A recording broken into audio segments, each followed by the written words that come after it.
everybody, Erica Serwin here from Pink Buckaroo Designs. I've got a great card to show you today that would be perfect if you need to make a bunch of Christmas cards. It features the Feathers and Frost stamp set from the 2018 Stampin' Up! Holiday Catalog, and I am also using the Wood Slice background stamp. The Wood Slice background stamp is one of those really fun stamps that helps you create texture on your card without the need of designer series paper. All right, well, let's get started. The first thing we're going to do is stamp that background, that Wood Slice, and I'm going to use my Stamparatus. The Stamparatus is Stampin' Up's stamp positioning tool, and I already have it on here. And I'm not going to need this mat because we're using red rubber. And if you can see right there, red rubber has a mat already built into it. So we don't need that. I'm going to take my stamp case and put it here underneath. Whoops, my magnet just jumped back on. I'm going to put this underneath right here so that it's kind of a level surface so that I can ink that really well. Let me make sure I can get this in the camera frame so you guys can see it really well. Okay, now I've got a crumb cake card base. This is 4 1/4 by 11, just folded in half. And I already have marked here with washi tape a card front size. And the reason I have that is because I've used it in my classes and we've put our card fronts there and stamped, that way we know exactly where to put it. And I've actually just left it on here because it helps me know exactly where to put my paper when I'm stamping as well. Now I'm going to put it in here, make sure it's even. You can also use those grid marks there. And then I'm going to use this magnet, super strong magnet, all the way over here, see if you can see that, on the edge to hold it in place. All right, we're going to ink up this fun stamp with crumb cake ink. And when you are using a background stamp, you do need to take some time to make sure your ink pad is nice and juicy, and then just go all over the stamp and get it evenly covered. All right, now just lay it down. Now I always say this isn't one of those where you can just push it and be done. No, you need to stand up and really put a lot of pressure on it so that you're getting the whole surface stamped. This is a large stamp and it needs lots of pressure to make sure you get in all those places. Now, the beauty of the Stamparatus is that if I missed, see right there where I didn't press down hard enough, everything is in the exact same place it was, so I can just lay this back down and do it again. And let's see if I got it. Beautiful. Now, if for some reason it didn't stamp very well and I wanted it darker, I could re-ink my stamp and stamp again. But this looks beautiful. All right, now I'm going to set that aside and I'm actually going to turn this around. The Stamparatus actually comes with 2 plates. Here's the second plate, and it's great when you need to mass produce, like when you're making Christmas cards, because we're going to use this stamp right here. And normally I tell everybody to stamp first, then die cut, right? It makes it easier because trying to line up a stamp in a die cut sometimes isn't very easy. However, once again, with a Stamparatus, it's going to allow us to do that very easily. Here's the negative image that I have where I cut this out. And if I was going to make 20 or 30 of these, it would be faster for me to cut them all out first. Then set my negative here in my Stamparatus and get my stamp. And, oh, you know what I forgot? I forgot to bring back over the pad. Remember how I showed you in the beginning we didn't need this?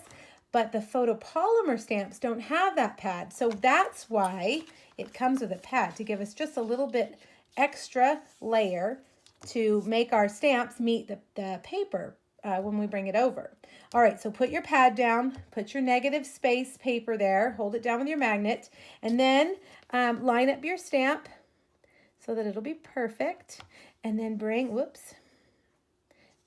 over that Stamparatus, close it down to pick up your stamp. All right, now when I put this is the largest scalloped square die cut, by the way. When I put that in there, now when I stamp it, it's going to be perfect. And if I had to do a whole bunch of these, I could just line them up and put them in and stamp, take it out, put the next one in and stamp.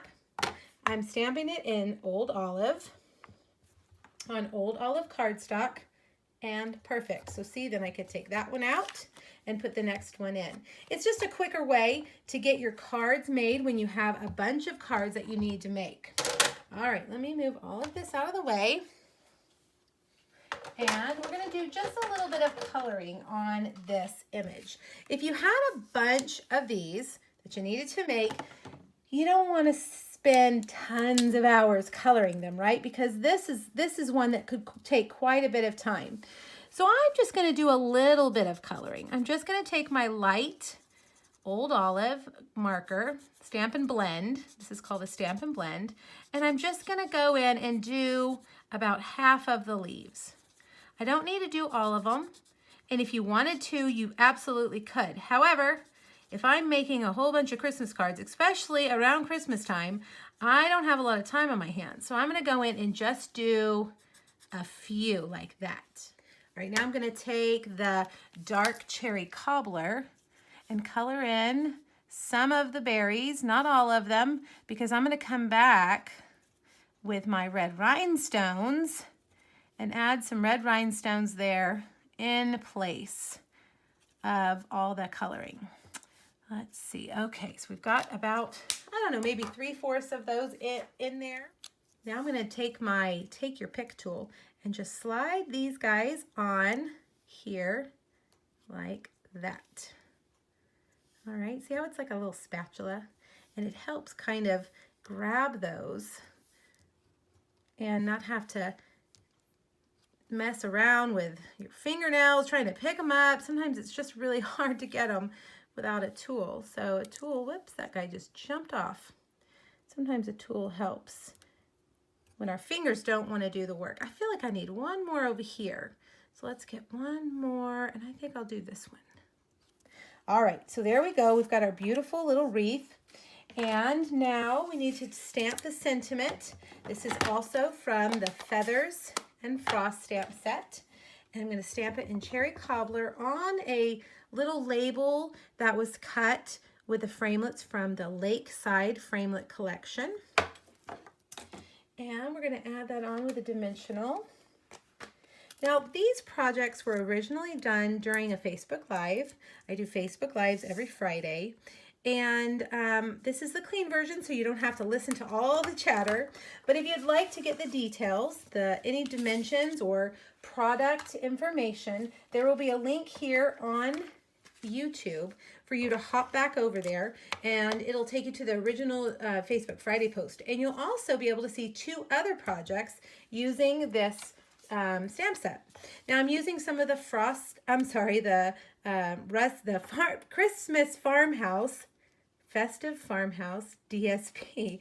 Goodness, 1.5 by 4 1/4 across the side, across the front of that card. And then I'm going to just take 2 more dimensionals and add this little frame there, and we're done. Isn't that a fun Christmas card?